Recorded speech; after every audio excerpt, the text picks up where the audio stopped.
Hey, what's up, everyone? Today's sort of a quickie, basically just highlighting this promo cloth banner for Star Wars Rebellion. You can see the rings at the top to hang this from the wall. This is something you find at stores and at cons. It's also something that you can use at home to hang when you're playing either this game or really anything from Fantasy Flight.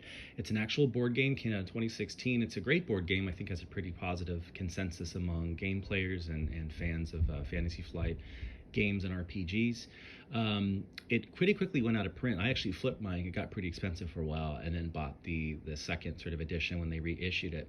Now, like a lot of Fantasy Flight games, they make pretty clear that even though this is post 2014, this came out in 2016, you can still play it with Legends continuity in mind. And this game in particular being situated wholly inside the original trilogy, that's not very difficult to do. But again, with a lot of Fantasy Flight games, barring games that are explicitly about new canon context and characters, you can parse out a Legends continuity if that's the way you choose to go. Now, this game actually had a follow-up expansion that explicitly pulls elements from, say, Rogue One in, meaning that's going to be a lot more difficult to sort of, parse a Legends path for, right? But this is something that basically is just about recreating the original trilogy events in the context of a game. One of the reasons why I think it's so popular, one reason why I was really excited to play it, is because it's something that I'm able to play with fans of just Star Wars sort of broadly who maybe aren't as, obsessed with the expanded universe as I am, right?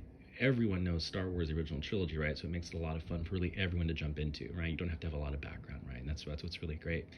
So anyway, yeah, pretty straightforward piece. There's nothing on the back, although it's sort of see-through, because again, this is just, kind of a silk screen sort of, fabric cloth print.